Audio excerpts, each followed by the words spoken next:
kubera ko ajya amakoperative mwebwe mufise ku mitumba si amakoperative asanzwe n'amasosiyete koperative agengwa n'itegeko bavuze. Ayo mazu yo koperative yo kubera ko hariho ibintu byakorwa n'amasosiyasiyo bigakorwa n'amakoperative, tuza gusanga ari ubudubi kubera ko wasanga bakora ibitanditswe mu byo ayo masosiyete koperative baba yarasabiye uburenganzira bwo kubaho.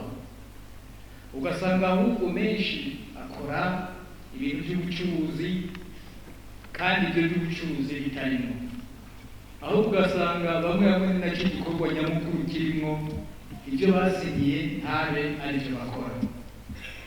Ugasanga amashyirahamwe yose ni uko. Nibwo ikindi kibazo cyagiye kuzamo gikomeye nuko twasanga ayo makoperative ahomba. Noneho leta iravuga iti ntitwokwemera yuko ayo makoperative menshi cyane ariko arahomba, kandi ayo makoperative yarashobora no kuronka uburyo leta ibahaye. Bamaze kubona yuko leta imaze kubona ko ibintu bigeze iwa ndabaga, nibavuga iti reka amasosiyasiyo amakoperative tuyahe noneho uburenganzira busasuye bwo gukora commerce cyangwa n'ibindi bintu byose byoshobora gutuma umwimbu wabo wiyongera kurusha. Icya kabiri bati noneho leta ibyinjiremo ikurikirane irabe neza kugira ngo ayo masosiyete koperative ntaziyongere guhomba. Niho rero haciye haza ANACOP. Kuri ANACOP ikintu kiri mu nyamukuru ni uko leta yarondeye ingene yinjiramo mu makoperative.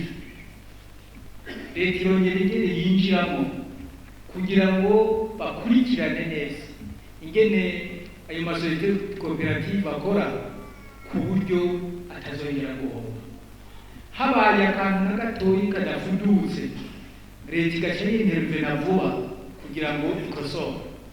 Akaba ari nayo mpamvu muri ibi bintu bijyanye n'amasosiyete koperative kugira ngo bene iyo badahomba na leta ngo ihahombere, nibwo bavuze bati twebwe ubu tugiye gushinga FONIC no gushinga ANACOP gukurikirana ibibazo by'ayo masosiyete koperative ari ku mitumba umunsi ku munsi kugira ngo ntagire inabi yongera kugaruka, cyane cyane inabi y'uguhomba.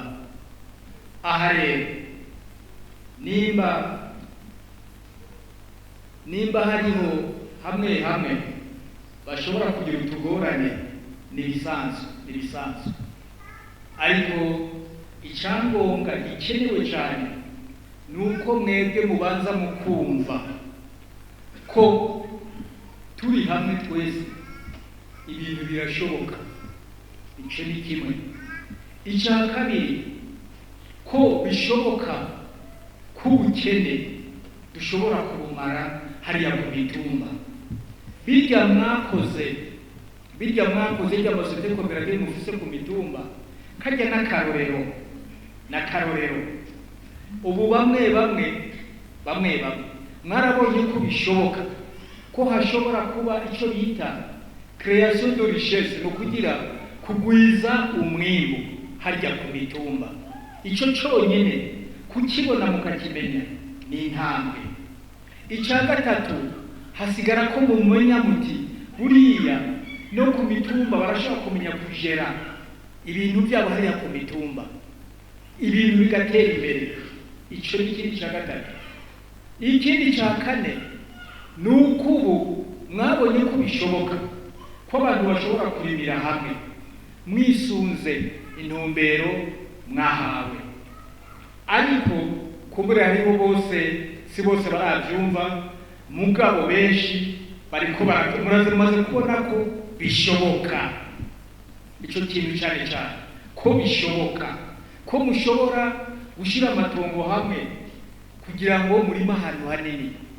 Ayo tuvuze gushira amatongo hamwe mwarabibonye ntikiwa tugasigurira kandi nuko wowe niba ufise agatongo k'ihegitari ukatamwo kabiri, igice kimwe ugihebere kurima kijambere, ikindi gice ugihebere birya bintu bikenewe byo gufungura mu rugo, utuntu dutandukanye, uduharage, ukarima udushaza, eka n'utundi tuntu dutari gufasha umuryango kugira ngo ufungure ivyuzuye. Ariko kiriya kindi gice naco ukaba wagihereye aho muzoza murima kijambere mukarima kumwe. Ubu rero ico mwarabonye ko gishoboka aheshi. Aha novuga kandi ko mu ntara ya Kayanza novuga ko nimwe murabambere muri iyo nzira yo kugira ngo amatongo ashobore gushirwa hamwe, murabambere. Kandi tuzi ko muri Kayanza nimwe mu gihugu cyose nimwe batubwira yuko mugwiriye, nta matongo mufise, udutongo mufise n'utuntu duto. Ariko nubwo bimeze uko mwarabyumvise mu mutwe, murabizungurusha mu mutwe, murumva ko ibyumviro twabashikiriza bishoboka, kandi mwarabikoze ku buryo byabaviriyemo umwimbu mushobora kugaburira n'izindi ntara.